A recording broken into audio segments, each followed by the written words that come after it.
It's Impact with the Florida Star, the largest, oldest, and most read African-American newspaper in Northeast Florida and South Georgia.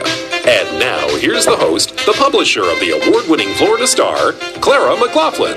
Well, hello, this is Opio. You're tuned into Impact. Got a great show lined up for you today. And I got my sweetheart, my baby, my daughter, Rodaa Sokoni. She's hanging out with me today. She's a big 7 years old. 7. And so she's hanging out. Say hello to the people out there, baby.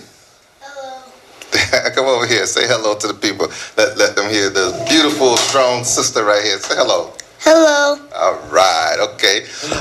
Real smart little sister right here, being raised in the struggle to serve.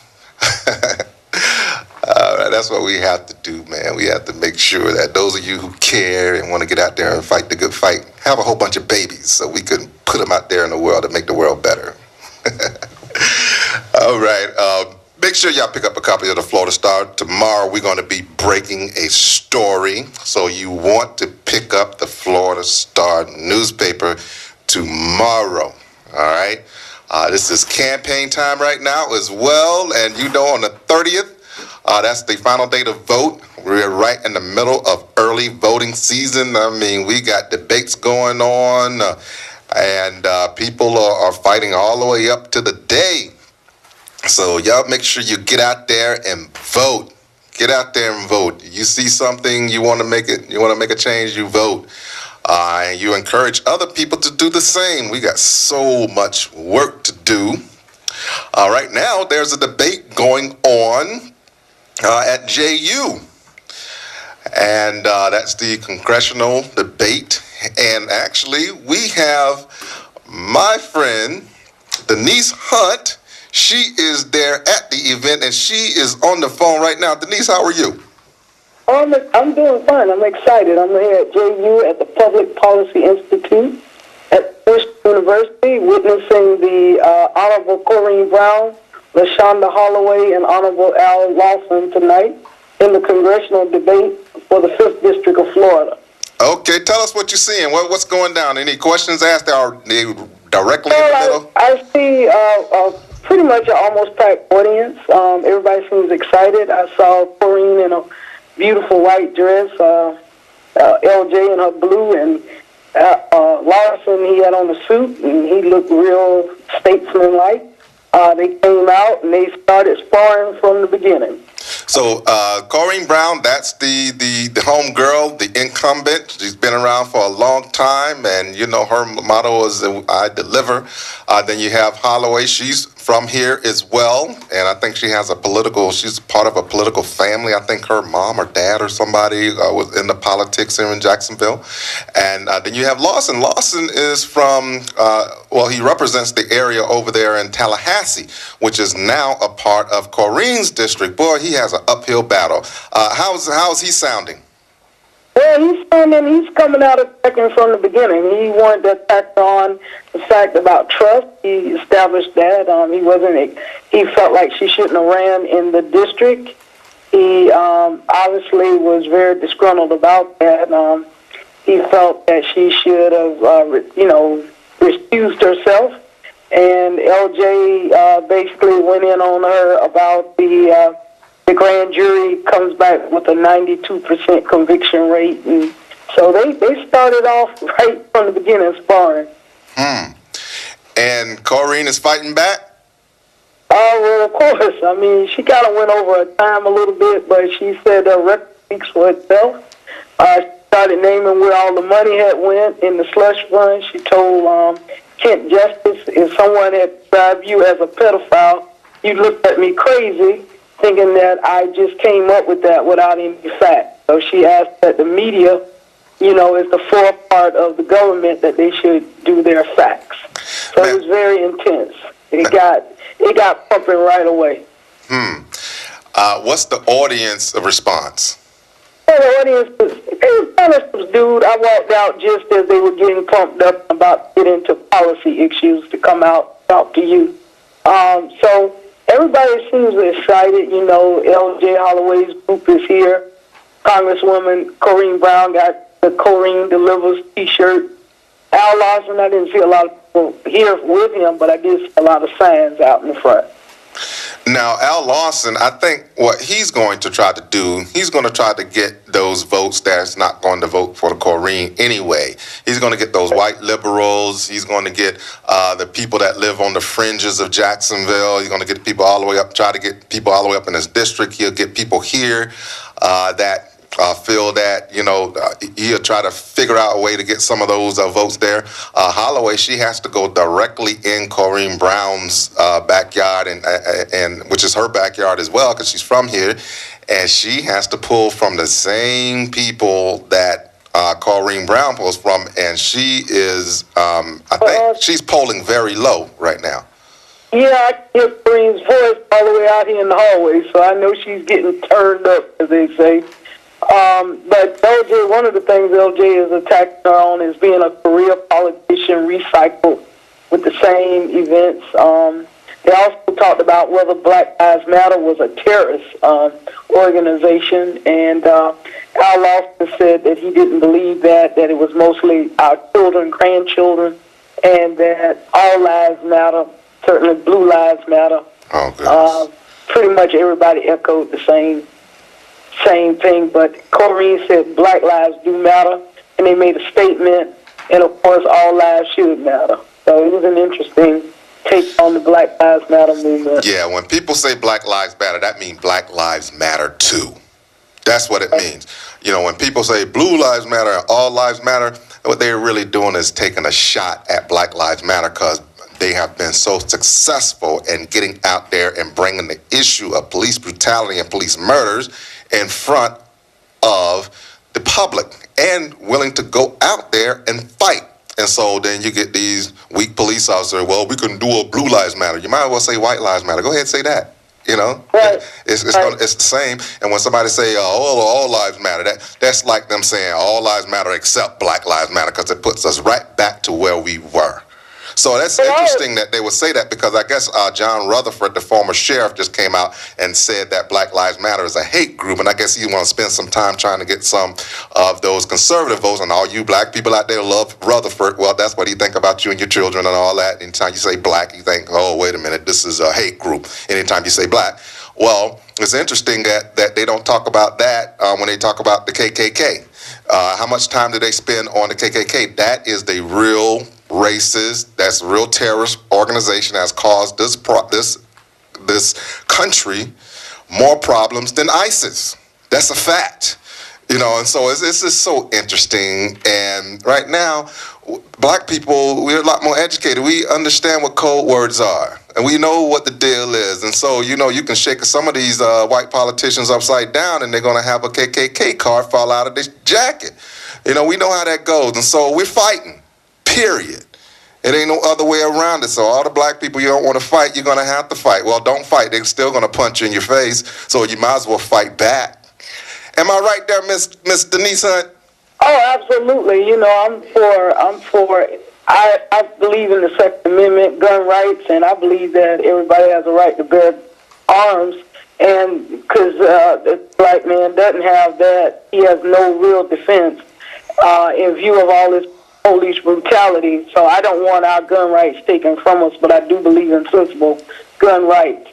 Well, they don't believe in black people having guns. That's why you get so many felonies that are put on black people. It's a old Jim Crow tactic. You take any type of law, you take any type of situation, and you try to figure out ways to put blacks under the tutelage of the court by putting felonies on them, and that way they can take away your gun rights and your right to vote. And there's a lot of people right now, some decent law-abiding citizens that are out there trying to do their best, that are black, that can't vote right now, can't own guns legally, because you have a Jim Crow system that targets black people. Now, how many white folks have you seen targeted because they have guns? Pretty much none. None. It doesn't happen like that. It doesn't happen like that. They don't want black people to have guns. And what's so sad, Denise, is you get so many black people, like some of these older black people, they're so used to selling out, they're so used to kowtowing, they're so used to bending over and laying down, to where this type of talk sounds crazy. It sounds nuts. Well, they've been taught to do that, and that's unfortunate. But I think we're going to come to a time when black people are going to have to stand up, and they're not going to be able to really hide or run. And I think the issues of police brutality is uniting the black community. Oh yeah. Now Trump boy, let's talk about Trump boy a little bit. Lenny Curry. Looks like there are more and more people as the seconds tick are against his tax plan, and it looked like Pastor Sampson got up there and stared him down and asked him one really good question: the $100 million overage. What's that going to be spent on? And boy, he didn't answer that. I guess he felt it was better to answer the question about the Confederate flag being raised over Moncrief than to answer black people getting a part of the $100 million surplus. And so there's a large number of black people and others that are now looking at this thing and saying, nah, this looks like a boondoggle. This looks like some real quick thing that we can possibly regret later. You're sending this over to our children for our children to have to deal with the issue. You're kicking the can down the road. I mean, I've heard it on and on and on. What do you think a sense of what's going on with that tax initiative? Well, I think the tax initiative is probably not going to be voted in because, like Pastor Sampson said, we think that they should have been on that. And they should have had some type of where they actually came to the table and negotiated in terms of the pension. Also, if you look at Juan Gray from the SPLC, and I tell the listeners, there's some email that is circulating showing where Mike Weinstein said that the language was not presented to the public to keep the public from being too confused. So we don't even have the answers for that. But I will say this in terms of the historical injustice to the North Side, he refuses to account for any of that surplus money for us. I asked for reparations for Stallworth and Vernell Bean, and he wouldn't answer. And on the Confederate flag, he was asked whether he would veto that bill if it came forth. He refused to answer it and just sort of deflected on it. It was a real shameful night. Right. All right, Denise Hunt, I appreciate you coming on. I will see you next time. Yes, absolutely. And I thank the listeners, and Opio, I thank you for all the work you do in the community. All right, sister. Peace to you. All right, y'all. When we come back, we got another interview. So y'all stay tuned right here on Impact.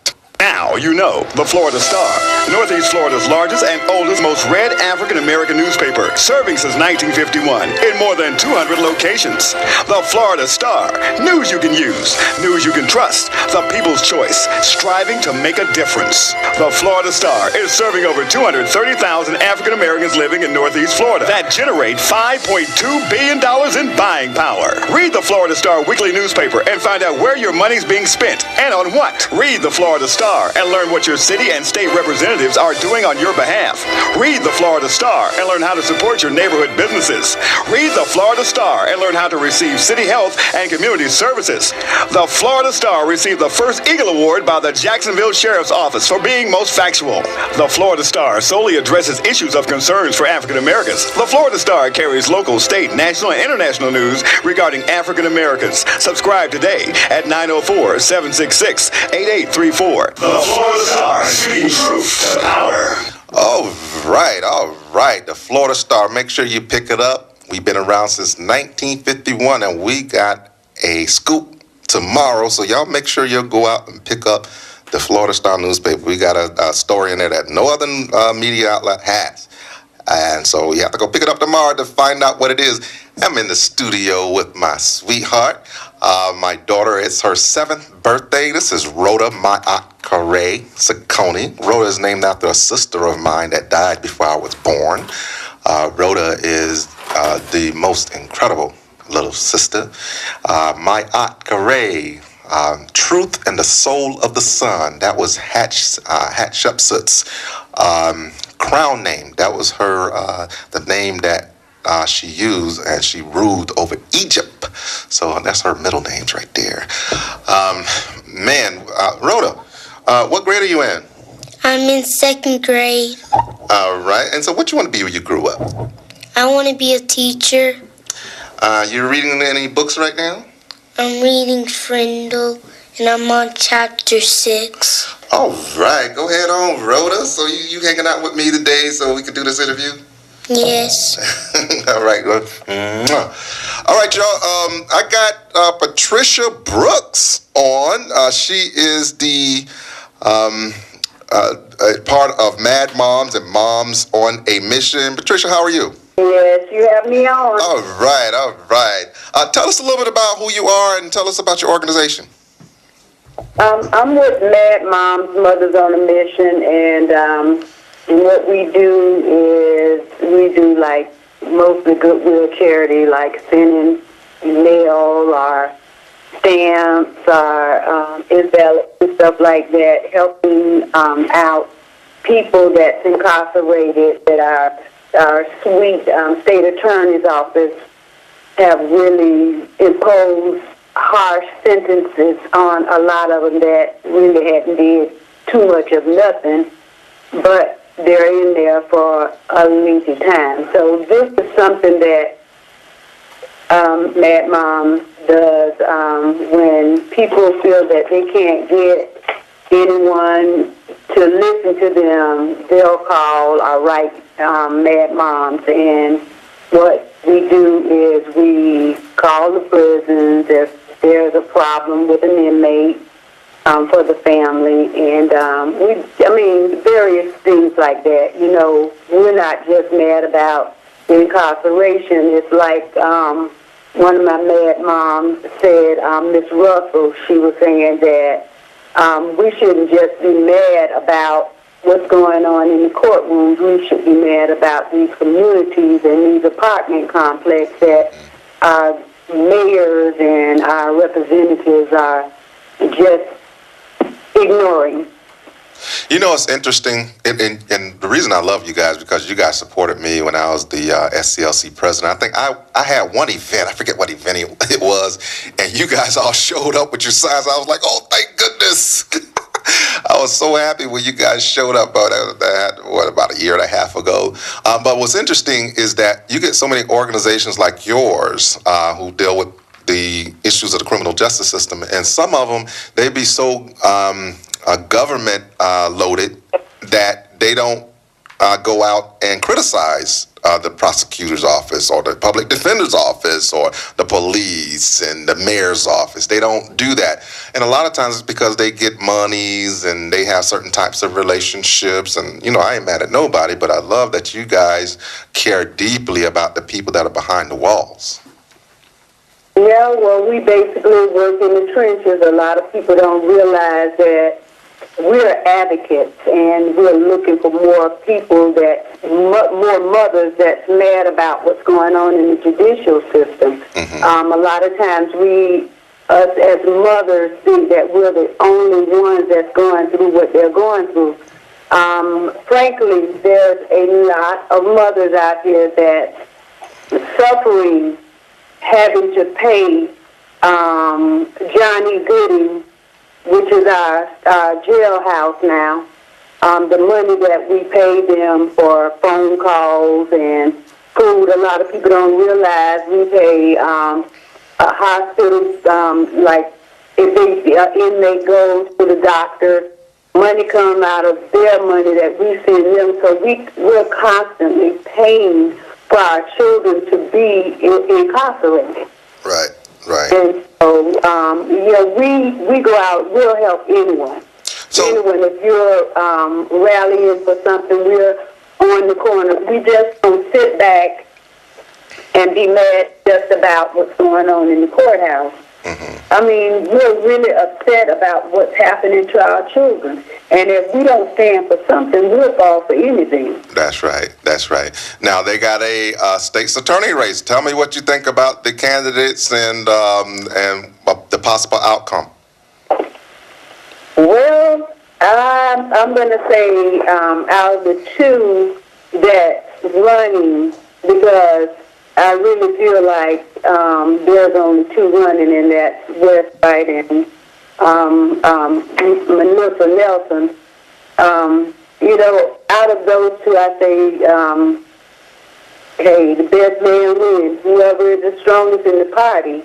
But I know we do need a change in our state attorney's office, because anytime when New York can print an article in a magazine saying that we have the coolest state attorney in America, Sure did.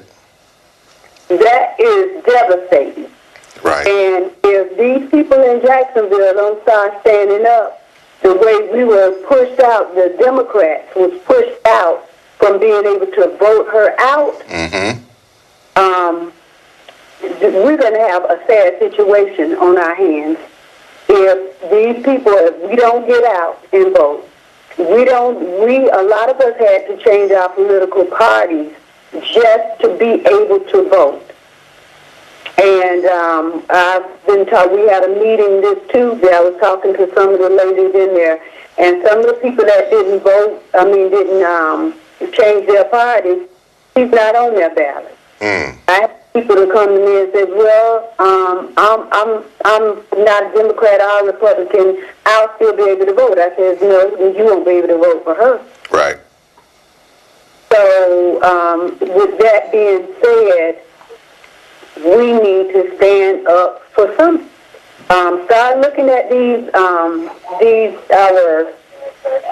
our ballots, and start marking your ballots before you go in there. That way you won't feel like you're being rushed in and rushed out. You'll know who you're voting for. I think that all these old judges, people that's been in there for a while, let's start anew.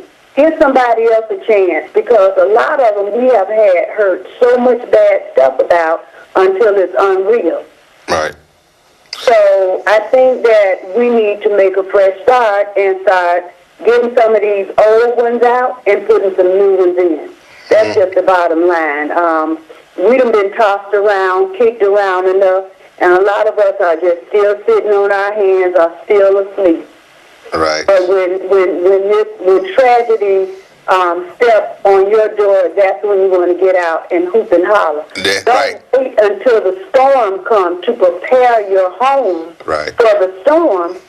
You get out and prepare yourself before the storm comes. That's just like walking outside and you know it's going to rain, and then you walk out there in the rain without an umbrella. It's going to come down on you.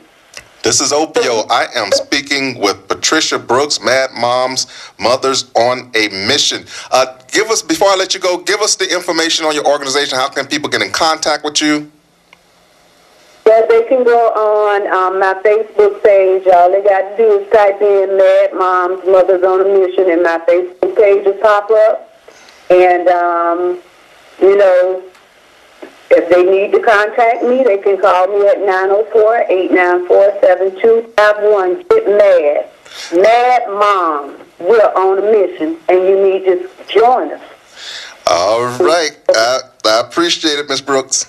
All right. We'll pick up the Florida Star tomorrow. We're breaking a story, so y'all make sure y'all do that. Also, again, this is early voting. It's early voting going on right now. And so you have to get out there and pull that lever or fill in those bubbles. Do what you have to do.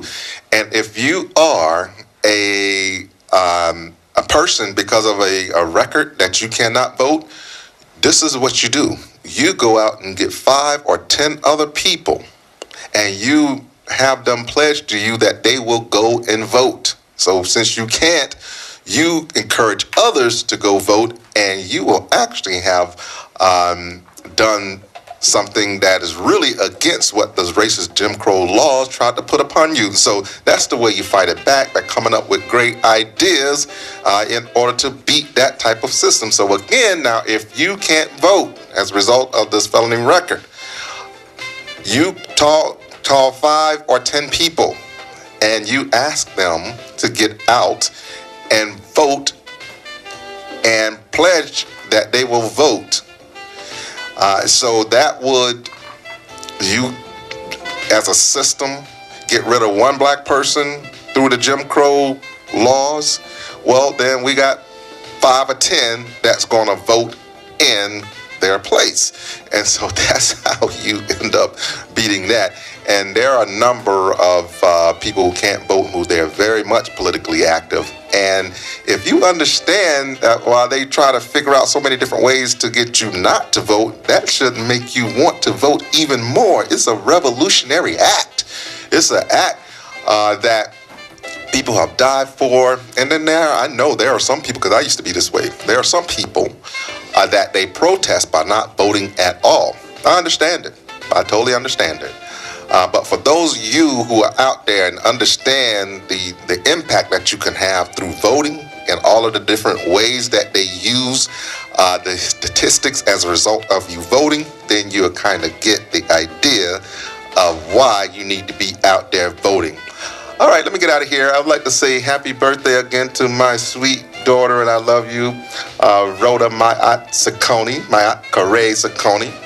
7 years on this earth. I can remember when I was 7 years old. I can remember exactly when I was 7. I was in the second grade. I was in the second grade the first time.